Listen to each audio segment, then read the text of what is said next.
welcome to Read It Again Bookstore. We are in Suwanee, Georgia, across the street from Johns Creek, Georgia. Actually, I'm looking out my window. I can see Johns. Oh, hey, we got 3 people. I can see Johns Creek, Georgia from here. With us, we have Kimberly Jones. And, oh, I've got too many L's in your name. I'm sorry. Hold on. I can switch that. It's okay. Wait, there's still too many L's in your name. Totally fine.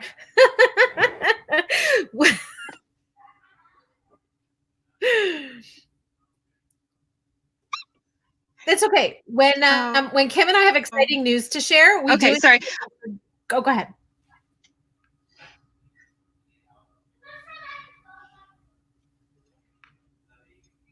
I may pop out. Oh, I don't know if I'm popping in and out right now, but I am. Anyway, so we're here to discuss this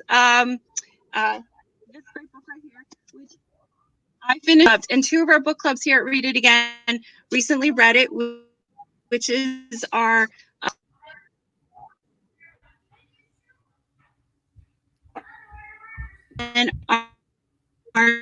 No So Yeah. They read it and they loved it. And so normally we would do events in the store, but we can't right now. So here we are on our first live Facebook, YouTube event. So I would like to welcome Gilly Segal and Kimberly Jones. Yay! Hi, guys. Hi. Welcome to Read It Again. But not welcome to Read It Again, but welcome to Read It Again Bookstore. So, jumping in, sorry? We're excited to be here in our houses, but with you. Oh, well, welcome. Apparently there's a really bad echo. Oh, hi, Robin. Hi, Rhiannon. My daughter just says hi. Oh, Rhiannon's clapping. Can you guys see? You can't see comments. So if there's a comment, I will tell you what it says. Oh, and Eli, it says clap, clap, clap. Okay. So can you guys give us a... We can see comments. What? We can see the live comments. Oh, I can't see. Oh, yay! Yeah. Okay, you can't. Oh, really? It's okay. No, I'm on my laptop. On laptop. Can you give us a quick rundown on the book? Like, tell us a little bit about it. I mean, I could do it, but you guys are the professionals who wrote it, so you could do it better. Well, I'm Not Dying With You Tonight is the story of 2 girls, one black and one white, who have only each other to lean on when they have to survive the night in the middle of race riots. And it takes place here in Atlanta, right? It does. Yep. Yes, It is centered around the East Atlanta area in Atlanta. Yep. Yeah. Okay. So when you guys were researching it, I read that you picked the spot where you wanted it, and you walked the path that the high school and the girls walked. Yes. So the neighborhood that is the setting is East Atlanta Village. So we picked a high school in the area. It's actually called Alonzo Crim High School. And we parked there one afternoon, and we got out of our cars and we walked from the high school all the way down to the nearby commercial district. And we did a lot of looking around and seeing what would the girls see and who walks around this neighborhood and what kind of characters might they encounter along the way. One character, Lena, the African-American character, is a longtime resident of this neighborhood. So she knows the neighborhood very well. And the other character, Campbell, the white character, has newly moved there. And so this neighborhood would be new to her. And she would spend a lot of the time that she's walking around observing things that are different from the neighborhood and the location where she grew up, which is Haverford, Pennsylvania. So we kind of walked in our character's shoes. And that was how we plotted the book. The plot is entirely based off of the route that the girls walk that night. So it felt very like in the moment, like when you read it, it takes what, 3 hours, 2 to 4 hours, depending on your reading speed. And I felt like the book itself, like the characters, the story takes place in 3 to 4 hours. So I felt like I was experiencing the book at the same pace they were experiencing the book. Did you guys do that on purpose? Yeah, that makes us happy because that was by time. We did that intentionally. We paced it so that you felt like you were in the moment with them, that you were taking the walk with them. And it was very intense. I was talking with Gilly earlier. It's a very intense book, but I got wrapped up in it really quickly. And just like everybody else right now, I'm emotional because of being trapped at home, not being able to see my friends, not being able to connect, having to stay apart from everybody. And the girls, they're trapped, they're surrounded by people, but they're terrified. And I just felt so connected to them that I burst out in tears a couple of times.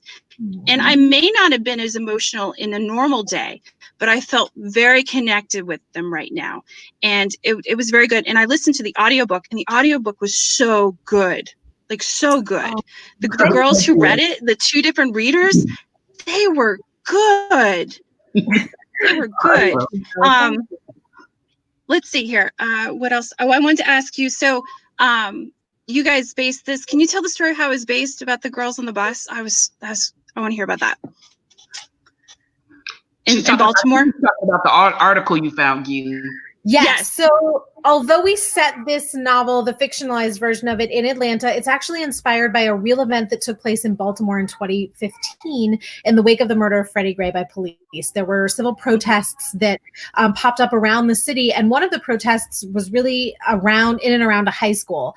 And the authorities got wind that a day of protesting was called for, and so they made two choices that in retrospect were really stupid. The first thing they did is close schools down early and tell the students to go home. And the second thing they did is shut down public transportation in the area. So you ended up with a mass of students who were told to disperse and no safe way to get there. And one of the things that occurred was there was a school bus that became trapped behind a police barricade. And there's like a teeny tiny news article about this. And then the news moved on, because what the news likes to focus on is the violence and the chaos and not what's really happening in the community that's being affected by this. And so this news clip comes up, and Kim and I were friends at the time, and I sent it over to her, and we got really stuck on these kids because we're both moms of kids just a little bit younger than high school aged. And for us, we knew that had to have been an incredibly traumatic moment for those kids and life-changing. And we wanted to explore what that might be like for the kids, because the news likes to center adults, but kids live through these things just the same way that adults do. So what did you do to research? We did some research together, and then separately we also got to do some really cool research. So Gilly spent time with a SWAT team to actually study how a riot of this magnitude unravels. And I spent a lot of time with riot survivors, people who had survived the LA riots, Ferguson riots, the Philadelphia riots in the 60s. And so we got to see it from both the authoritative perspective of how they manage it, and also the people who are in the midst of it. And that's like the big research that people always want to hear about. But some of the more important research that we did is also just talking to teenagers and seeing if these girls felt like real to them, and talking to teenagers from these neighborhoods to see if the voices felt real and authentic to them, and talking to educators and librarians and other writers and booksellers and readers and friends and Black people and white people and ministers, and just we tried to run the gamut on getting feedback to make sure that the place, the characters, and the moment felt real and right, which is also part of our research, was taking that walk and taking that journey and really mapping and understanding what the girls will be seeing on this walk. Yeah. You guys did a good job. I mean, I don't know what a SWAT team would do, but it was very intense. I felt like I was there in the moment. I felt like I was holding hands with them, and that I was cuddled up with them in the storefronts, and I felt every moment with them. And if you're watching this, I highly recommend you guys go and buy a copy of I'm Not Dying With You Tonight. And we have them in stock here at the store. Read it again. Buy it from Read It Again. Buy it from Read It Again. For your local indie. Hey, speaking of that, Kim, where did you used to work, or where do you? I was a bookseller for nearly 7 years at Little Shop of Stories. Little Shop of Stories. I love them. It's a great bookstore. Yeah, no, it's a magical place. Great. And you guys met met there, right? Yeah, we met in a book club. Yes, we love that your book clubs have read it, because Kim and I met in a book club for adults who like to read young adult novels. It's called the Not So Quiet Book Club, and we became friends there before we started to write together. So this one is particularly exciting. Yeah. We have 7 book clubs.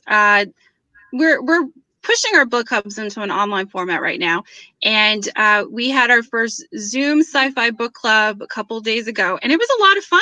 I sat in my backyard, and I had a glass of wine, and we had all our Brady Bunch pictures set up, and we had a really good time. And I'll admit it, I had not read the book yet, but I'm going to, and because it looks really good, but I was just really busy because we're working very hard to keep our store going and selling books out the front door. We have a window set up, people coming right up and calling us and placing orders on our website and on the phone. And I know Little Shop of Stories is doing the same thing, and they're working very hard as well.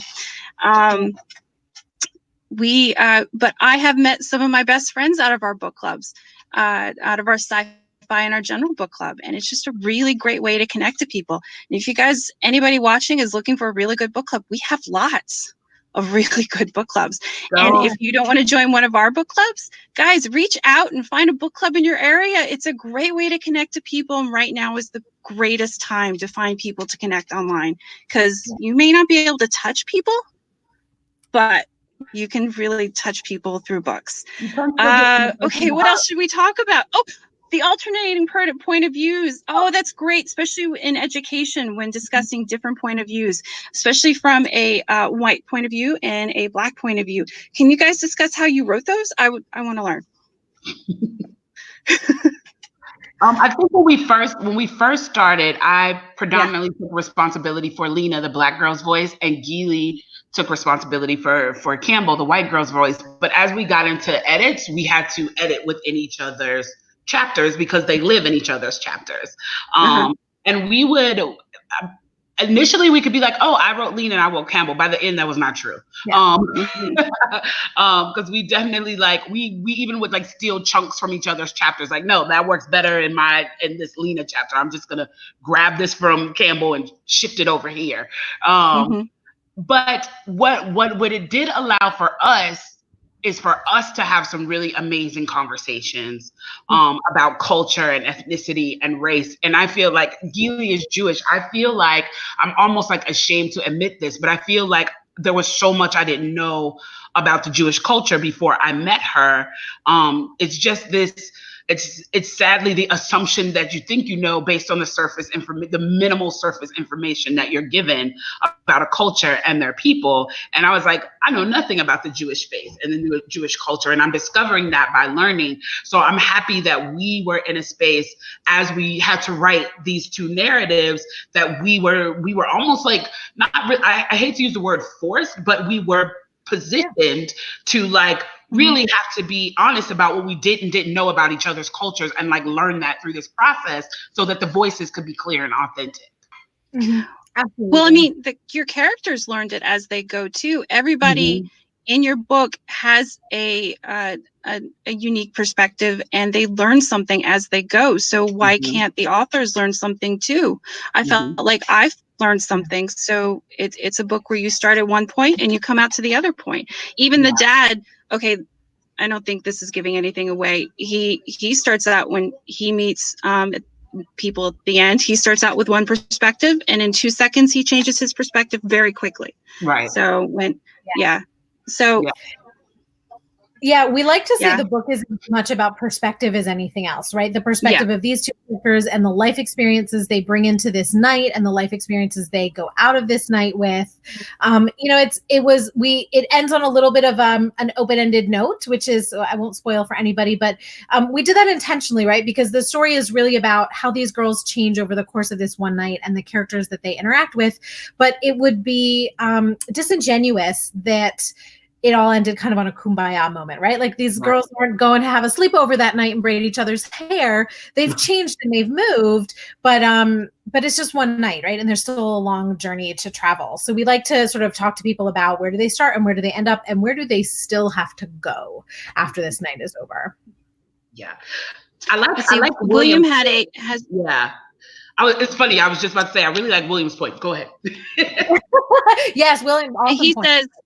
He says, I think your research paid off. I really felt like it was a real and not exaggerated effect. Good, very good flow when reading. And he's in our No So Ya Ya book club and our sci-fi book club too. And his daughter is in our teen book club. Nice. That's fantastic. Yeah.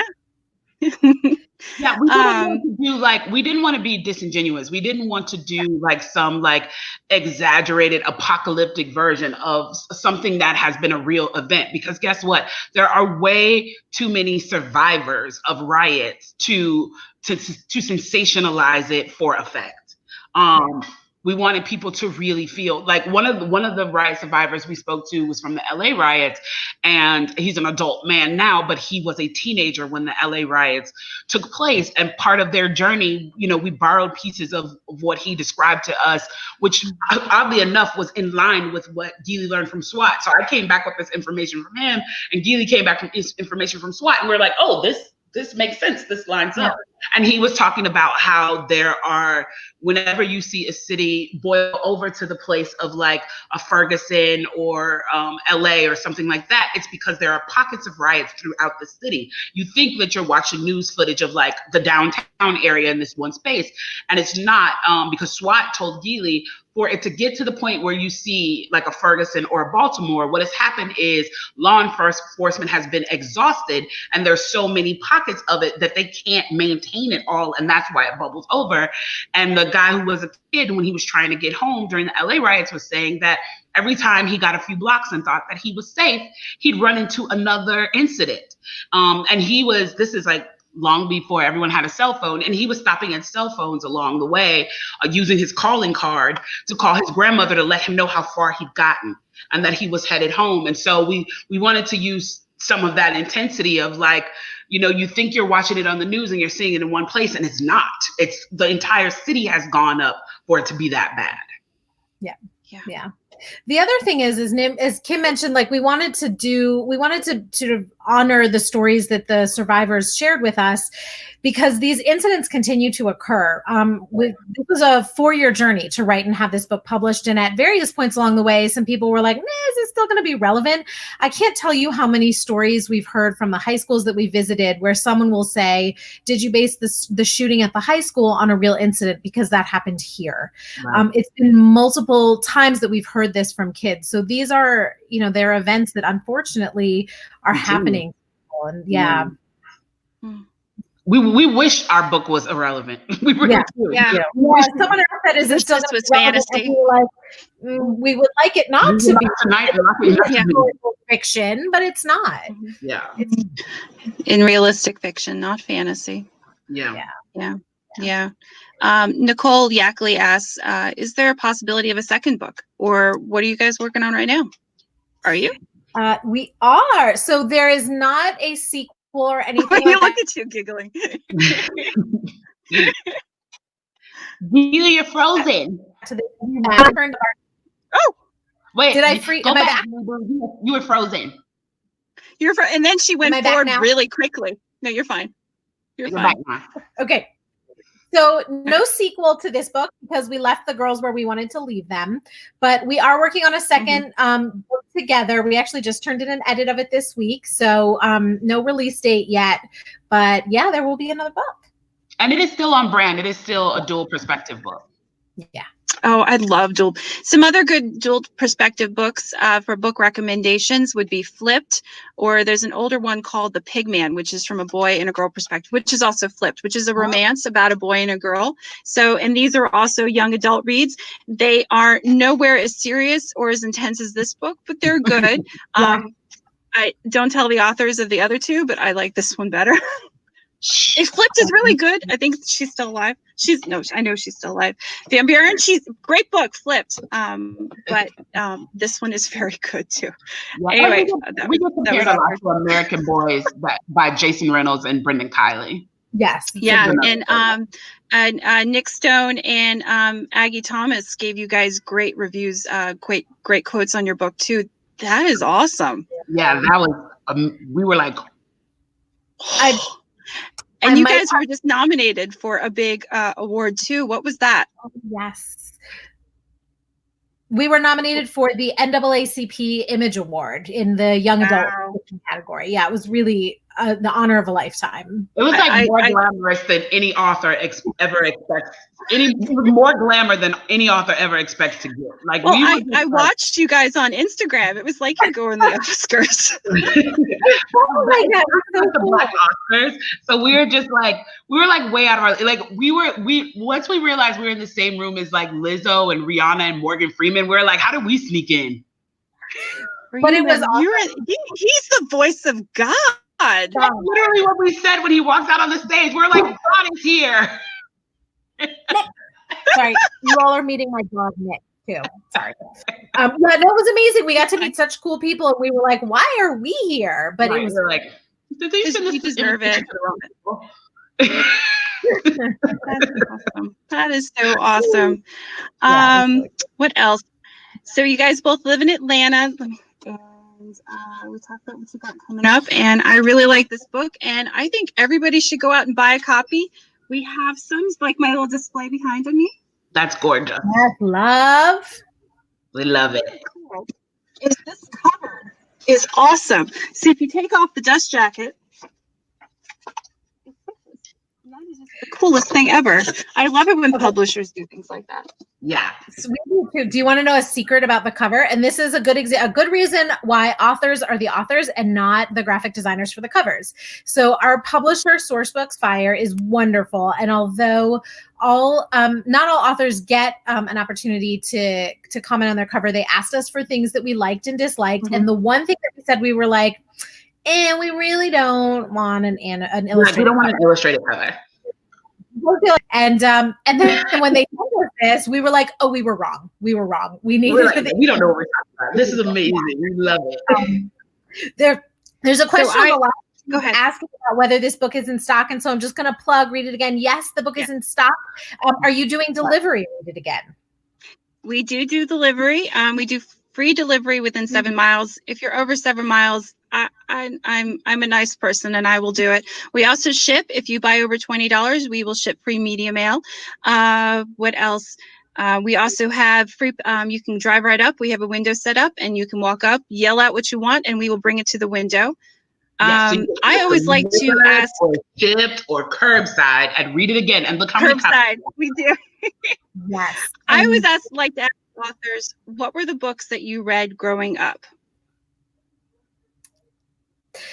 So I'm going to tell this exciting story because I had a super fangirl moment recently. One of the few young adult books that I'm sorry, you all are meeting my dog. This is Nick's. I mean, he's very. I contributed to this novel quite a bit. I would like to be on this video call. So one of the few books that I read as a young adult that really made an impression on me, and I probably read it like 100 times, was this book called The President's Daughter by Ellen Emerson White, about the first female president and her daughter and what their lives are like.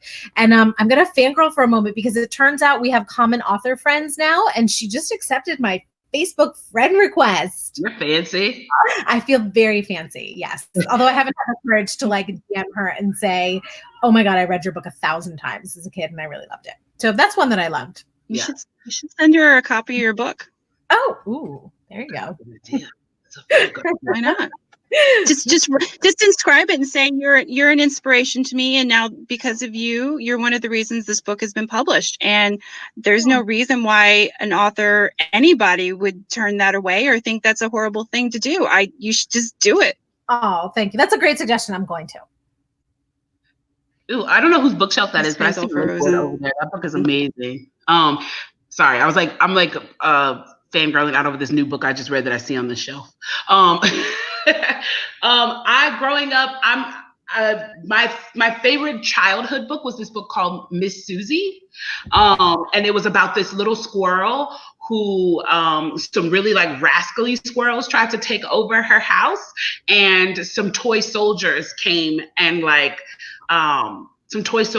came and helped her. And I kind of had a fangirl moment with that too, because I still have that book. My mom held on to it for me for all these years. It's a picture book. I love it, Miss Susie. And it was illustrated by Arnold Lobel. And although obviously I didn't get to meet him because he's since passed away, but a few years ago when I was a bookseller at Little Shop of Stories, I was invited to go on an illustrator tour. And one of the houses that we stopped at on our tour was Anita LaBelle, his wife, who's also an illustrator. So I got to tell her how her husband Arnold's book awesome. was like my favorite book for my entire life. So yeah. I loved Miss Susie. And then when I got older, of course, I loved Babysitter's Club and the Hardy Boys and How to Eat Fried Worms. Oh, I love How to Eat Fried Worms. Yeah. How to Eat Fried Worms is awesome. So I love that book. So we have a question from the Teen Book Club, and this is my favorite question to answer because Kim and I have different answers. And I'm sorry, because it's just going to take this whole broadcast over. That's okay, because Rhiannon says your dog is so cute. Yeah. What's your dog's name? This is Nix, and he's my Hi, Nix. He looks like a poodle of some sort. He's a Bernedoodle, so he's a cross between a Bernese Mountain Dog and a Bernedoodle. Yeah, I know, he's crazy. So we had a question about what our favorite character besides the main character is, and I love to answer this question because it's such a controversial answer. My favorite worst answer. I love it. So my favorite character besides Lena and Campbell, who I really do love, is Black. Lena's. I hate him. I love him. He was so I don't want to date Black myself, and I would prefer none of my children date Black. No one should date Black. But he was really fun to write. He was a really fun character to write. And he was very nuanced, and he there was surprises. Yeah. But I don't like him. I really liked Marcus. Well, yeah. The thing is this is one of those things we can't discuss because it will give things away. Yeah, but we're saying that because literally everywhere we go, everyone says that they love Marcus and that they don't care about what happened to Lena and Campbell, that they want a Marcus book. They want to know what happens to Marcus. Oh. So the fun story behind Marcus is that he was an accident. We originally in the very first draft of this book, the characters, Marcus is Lena's cousin and they encounter him along the journey. And originally the character that the girls encounter at that moment in time is an adult, a news reporter. And we were talking, actually the SWAT team helped us out with this. We were talking to them about the route and they asked to see our map and all those things. And they said, why are they meeting this news reporter here? And we kind of told them what we wanted a character who could heighten the tension, give a little bit of an indication about the chaos that is awaiting the girls, but still have them make the bad choice to continue going. And SWAT was like, no adult is going to meet two 16-year-old girls and let them continue walking into a riot. And we were like, oh, that's a good point. So we needed a character who was a pseudo adult who could kind of heighten the tension and give an indication that maybe a bad choice was being made, but wouldn't be so mature that he would actually stop the plot in its tracks. And so Marcus was born, and he also was a lot of fun to write, and he was super kind of big and over the top on the page. And so he wrote himself into the rest of the book, even though the reporter character was originally only intended to be. Yeah. My favorite character is Pops. Oh, Pops. Awesome. Yeah, I love Pops because Gilly will tell you I am a huge fan of a catchphrase, a snarky comment. Yes. I love like quippy dialogue. And so I felt like I really got to like express that with Pops. Like Pops had all the best comebacks, all the best one-liners. And even when Lena has great one-liners, they're borrowed from Pops. So Pops is my favorite. Because, well, she came from him. I wanted more Pops in the book. See, Robin asked, what was the hardest part of the book to write?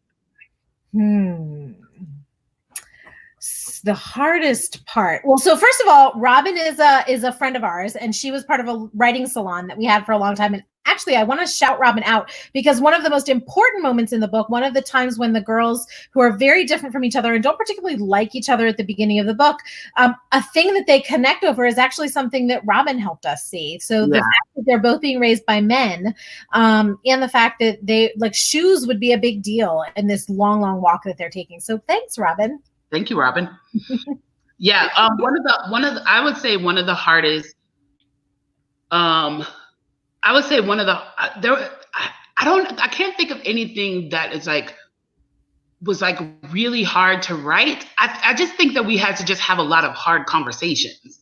And we actually came up with a code word that we used, like a safe word that we could say. And once you said that safe word, you could ask whatever question you wanted to ask. You could say whatever it is that you needed to say, because we both understand that we would never intentionally do each other any harm. We would never intentionally say anything to hurt each other. But you know, Gilly always says growth comes from discomfort. There was a lot of discomfort in having these really harsh conversations about race in America. And so it was having those conversations was sometimes really hard. Sometimes we'd have days where we'd be like, I love you, but I need a 48-hour break from you right now. Yeah, don't talk to me. Don't text me. I just need a moment away from you.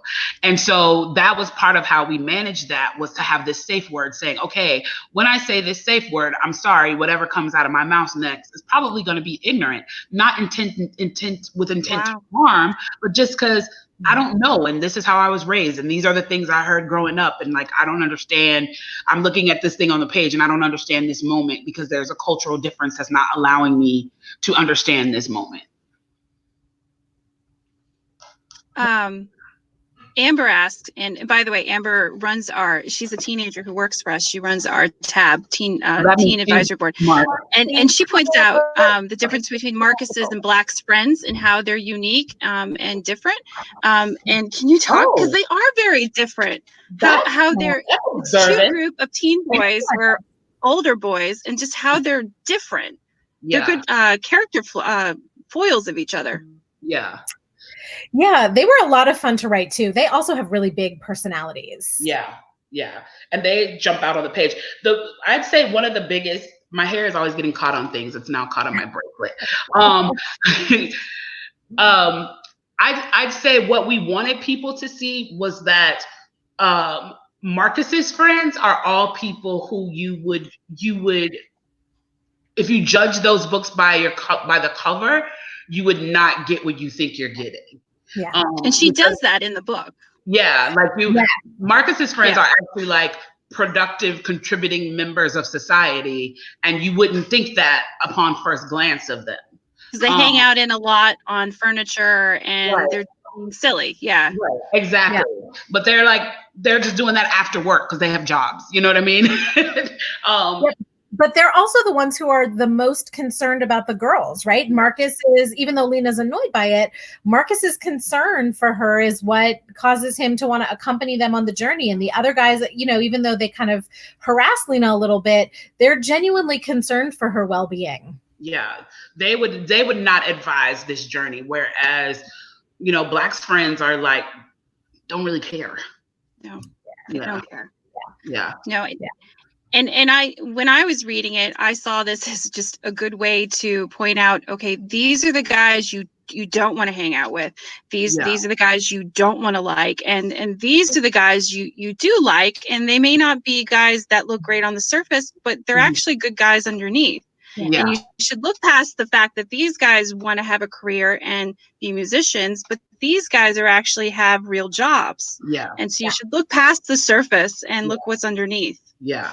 So and it's like, it's hard to admit as women a lot of times, and or you know, people who are female identifiers, like strong women make bad choices a lot when it comes to women. Oh, really? Yeah. Yeah, that's another one of our favorite questions. A lot of people, I love Black, right? Like, Black's not a great boyfriend, but a lot of strong women that I know, me included, have made poor choices about romantic partners. And that's that's a journey that you have to go on. Yeah, because a lot of people would tell us, like, Lena's so awesome and amazing and confident. Like, why would she even date a guy like Black? And I'm like, I know confident, strong, amazing, brilliant women who often make bad romantic choices. And sometimes when you meet someone, they present their representative and you don't get to know them until your heart has already grown attached. And we just wanted to show that we're all multi-leveled. There's layers to all of us. We all make good choices and we all make bad choices. We all have things we're proud of and we all have things that we're not so proud of. I mean, I'm an old lady. I was going to say my age, but I'm an old lady and I still make choices sometimes that I'm like, oh God, why did I do that? You know? Yep. Yeah. It was actually, my daughter was reading it. I remember her exclaiming like how annoyed she was that she kept going after Black, and I remember that. And now that I've read it, I'm just like, well, women just make bad choices. Yeah. And you know what? And Black had a good character development, because I didn't think he was going to, but you did turn it a little, and then I was thankful for that. I was glad that he was not just one directional. I'm glad. That might be giving stuff away. I don't know. Does Black, and it's an interesting, like, we like to ask readers to have a discussion about that, right? Because Black does make a choice at the end that is surprising, we hope, right? It's not, you think he's probably going to do one thing, but he does something else. And we actually had a really great conversation with a group of college students about that particular choice, and we see it one way and they saw it another way. And so it's, he's an interesting character to talk about, because he isn't exactly who you think he's going to be. Right. But at the same time, right, like as a reader, you can step back and say, boy, I hope that after this night, Lena makes some better choices in her life, because Black was not there for her when he should have been. So yeah, we'll have to. As a Marcus, see, I want to know what happened to Marcus. So see the description of life. One day we are never going to write a sequel. But one day we may release some additional content. Give some closure to Marcus. Yeah. Give closure to Marcus. That would be nice. Maybe a little short story. Follow up what happened to Marcus. That would be nice. Yeah. I'm sure we've had enough fans ask for that. Because he's who everyone is concerned about. They're like, what is going on with Marcus? I know, everyone's very or Pops. I want to know what happened to Pops. Or the store. Okay, yes, I would like a follow-up, please. If you could get right on that, that'd be really nice. It's not you're like, I just want a newspaper article about what happens next. Yeah. See, Jordan says yes. Can you at least tell us if Marcus is all right? Susan and Rhiannon says yes. And Amy said, our chair says, I'm excited to read this. Actually, my husband just texted me that he would like to read the book. And then I said, can you please comment on here instead of texting me? That would be really nice. Thank you. Yeah. We'll think about Marcus' story. Yeah. Thank you. All right, guys. This was a lot of fun. And when things get back to normal, please come and visit us in the actual store. And I would love that. Yeah. You guys are available to us, so we can definitely come when we're no longer social distancing. Yes. And if anybody buys the book as a result of this conversation, as soon as we can make it happen, Kim and I will autograph those books for you. I have some stickers, so maybe I will put some stickers in the mail to you, Read Again. And then if people buy books, you can get stickers as well. Yeah. That'd be great. Thank you, guys. Again, we can come by and do some book plates and stuff. Yeah. And you can, anybody. Book plates would be awesome. Yeah. Also, to anyone, spread the word about services, because independent bookstores have been an incredibly important part of Kim and my life. And as we go on as authors, all authors at the moment are really depending on independent bookstores to keep this ecosystem of writers and readers thriving. So please support. Yeah, they're our heartbeat. We can't survive without them. Yeah. All right. Thanks, guys. I really enjoyed this. This was a lot of fun. All right. Thanks, everybody. Bye from Read It Again. And you have to read. We're not. I can't read the title. I'm not dying here with you tonight. I read it. I loved it. It's a great book. I highly recommend it. Thank you. Thank you all so much. Thank you guys for tuning in from quarantine.